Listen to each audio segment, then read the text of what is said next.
El sol de la tarde se filtraba por las altas ventanas del Aeropuerto Internacional de Chicago O'Hare, iluminando un panorama inquietantemente tranquilo. La fila para los vuelos internacionales a Europa y Asia, que solían ser un hervidero de gente y maletas, estaba casi vacía. Los empleados de tierra, con sus uniformes impolutos, se veían más ocupados revisando sus teléfonos que ayudando a los viajeros. La calma, pensó un pasajero habitual, no era normal. Era la calma de un hospital en el que las salas de emergencia han sido cerradas. Esa calma era el síntoma más visible de la advertencia de Richard Wolff. En el bullicio mediático de los noticieros, el éxodo de aerolíneas internacionales había pasado desapercibido. No fue un anuncio dramático en una conferencia de prensa. Fue un goteo lento y silencioso. Primero fue una aerolínea de Oriente Medio que canceló su ruta a Los Ángeles. Luego, una de un país europeo que retiró sus vuelos a Miami. Y después, una de una potencia asiática que silenciosamente redujo su presencia en Nueva York. La lógica detrás de la desconexión. Wolff lo había expuesto sin filtros. La decisión no era caprichosa, sino una respuesta racional a una tormenta perfecta. El alza en los precios del combustible y la inflación disparada en Estados Unidos encarecían los costos operativos a niveles insostenibles. Al mismo tiempo, las tensiones geopolíticas, que convertían el espacio aéreo en un campo de minas diplomáticas, hacían que las rutas fueran más largas y menos eficientes. Las aerolíneas, gigantes que operan con márgenes de ganancia ajustados, vieron la escritura en la pared. ¿Por qué mantener rutas deficitarias y arriesgadas cuando podían centrarse en mercados emergentes con economías más dinámicas y menos conflictos? El resultado fue un debilitamiento progresivo de las conexiones globales de Estados Unidos. Un vuelo cancelado no era solo la pérdida de un asiento en un avión. Era la interrupción de una cadena de negocios, la cancelación de un congreso internacional, el freno a una inversión extranjera. Los aeropuertos de las grandes metrópolis estadounidenses, que antes eran los centros neurálgicos del mundo, se estaban convirtiendo en islas, conectadas a otros países a través de menos puentes aéreos y a precios cada vez más prohibitivos. Las consecuencias del silencio. El impacto, como Wolff había advertido, iba mucho más allá del viajero ocasional. Las empresas multinacionales, que dependían de la facilidad de movimiento de sus ejecutivos, se vieron forzadas a repensar sus operaciones. Los destinos turísticos, que se basaban en un flujo constante de visitantes internacionales, empezaron a ver una caída en las reservas.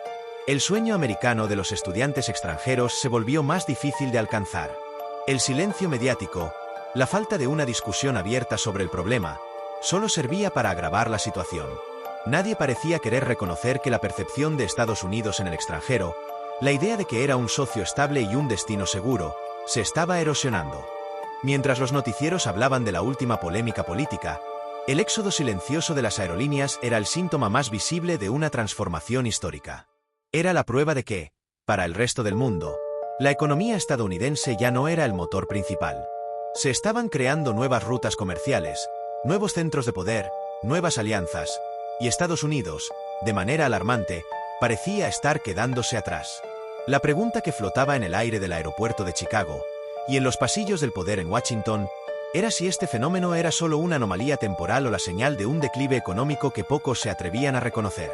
La respuesta, probablemente, se sentiría en el precio de un boleto de avión, en la pérdida de empleos en la industria del turismo y en el aislamiento progresivo de una nación que, por primera vez en mucho tiempo, parecía estar perdiendo su conexión con el resto del planeta. El goteo se había convertido en un torrente. 6 meses después de que los primeros vuelos internacionales desaparecieran de los paneles de O'Hare, la realidad del éxodo aéreo se hizo innegable. La industria de la aviación estadounidense, acostumbrada a ser la reina del cielo, se encontraba ahora en un estado de emergencia. El primer síntoma visible no fue en los aeropuertos, sino en la cadena de suministro. Las piezas de alta tecnología que solían llegar de Asia para ensamblarse en Silicon Valley, ahora se demoraban semanas en tránsito, redirigidas a través de centros de conexión en Dubái o Estambul. El costo del transporte se disparó y, con ello, el precio final de los productos tecnológicos. Los consumidores lo notaron de inmediato.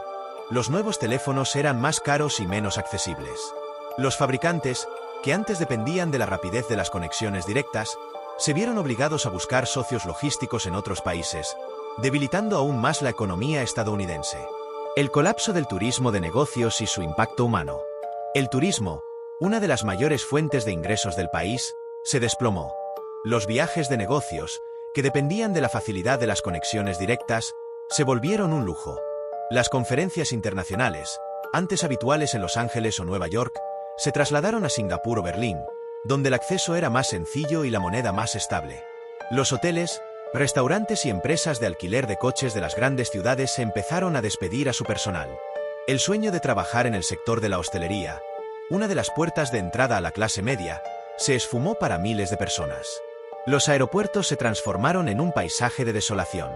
Las terminales internacionales, que antes eran un hervidero de actividad, se quedaron en un silencio fantasmal. Los grandes hangares de mantenimiento de aerolíneas extranjeras se cerraron y los mecánicos y el personal de tierra se quedaron en el paro. Lo que comenzó como un ajuste de ruta, se había convertido en una crisis de desempleo que se extendía por todo el país. La reacción política y la cruda verdad. El gobierno, que al principio había minimizado el problema, se vio obligado a actuar. El presidente, en un discurso televisado, prometió un paquete de rescate para la industria de la aviación, pero sus palabras sonaban vacías. Los expertos económicos, que habían ignorado las advertencias de Wolf, ahora luchaban por entender la magnitud de la crisis. La cruda verdad, que pocos querían reconocer, era que el problema no era un error de cálculo, sino un síntoma de un declive más profundo. El mundo ya no veía a Estados Unidos como el centro indiscutible. Las nuevas rutas aéreas reflejaban un cambio en el poder global. Los centros de negocios se habían trasladado a Asia y Europa. Las economías emergentes, con sus propias industrias y mercados, ya no necesitaban a Estados Unidos como intermediario.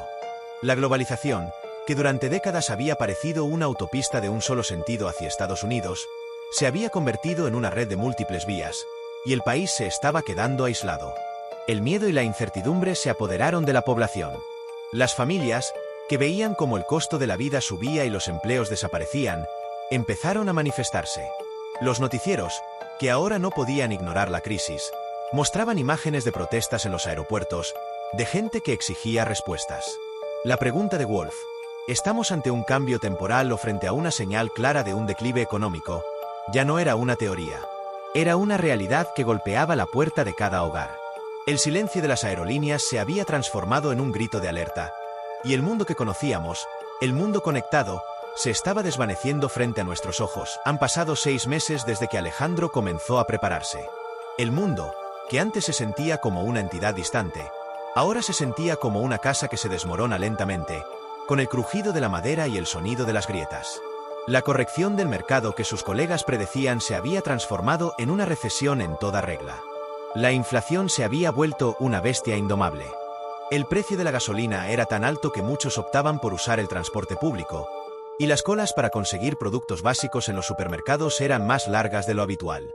La gente, que antes se reía de la paranoia de Alejandro, ahora miraba con ojos de preocupación. Laura, su jefa, ya no hablaba de vacaciones de verano. Hablaba de recortes en el presupuesto y de cómo la empresa podría tener que ajustar su plantilla. La alarma de Wolf, que antes era una sirena lejana, ahora sonaba justo afuera de la ventana. El despertar de la comunidad. Alejandro había hecho un plan y ahora lo estaba poniendo en práctica. Había intercambiado sus ahorros en el fondo de jubilación por activos más sólidos, como oro y plata, siguiendo los consejos de los foros que leía. Su red de contactos se había vuelto invaluable. No solo eran personas, eran habilidades. La vecina que sabía tejer ahora le enseñaba a Alejandro, y él, a cambio, le ayudaba con su computadora. En su barrio, un grupo de vecinos se había organizado para cultivar vegetales en un jardín comunitario. La gente que antes solo se saludaba en el ascensor, ahora se reunía para compartir conocimientos. La autosuficiencia se había convertido en la nueva forma de prosperidad. Lo más sorprendente para Alejandro no fue la caída de la economía, sino el cambio en la mentalidad de la gente. La confianza en las instituciones se había evaporado, tal como Wolf había predicho. Los noticieros del gobierno, que seguían hablando de crecimiento y estabilidad, eran recibidos con un escepticismo mordaz. La gente confiaba más en lo que veía en las calles, en lo que escuchaba de sus vecinos, que en lo que decían los políticos. La frustración y el miedo que antes eran solo un murmullo, ahora eran un rugido. El punto de inflexión. Un día, la empresa de Alejandro anunció despidos. No fue una sorpresa, pero aún así fue un golpe duro. Él, que había estado preparándose, no entró en pánico. Tenía su fondo de emergencia, sus nuevas habilidades y su red de contactos. Mientras sus compañeros se lamentaban, él se puso a trabajar en su plan. En lugar de buscar un nuevo trabajo en un mercado laboral saturado, empezó a ofrecer sus servicios de diseño a los negocios locales. Les ayudó a crear menús de trueque, a promocionar sus productos en la nueva economía comunitaria que estaba surgiendo. El mundo que Alejandro había conocido se estaba desintegrando, pero él no estaba indefenso. Las palabras de Wolf ya no eran advertencias, eran una guía. No se trata de sembrar miedo, sino de abrir los ojos antes de que sea demasiado tarde. Alejandro tenía los ojos abiertos, y lo que veía no era el final, sino el inicio de algo nuevo. Un mundo donde la comunidad, la autosuficiencia y el ingenio serían los pilares de la supervivencia. La pregunta que ahora le rondaba la cabeza no era si estaban preparados para lo que venía, sino si las personas, al final de todo, encontrarían la fuerza para reconstruir. El futuro no era un escenario de apocalipsis, sino una pizarra en blanco. Y en ella, la gente, como Alejandro, estaba empezando a escribir un nuevo capítulo.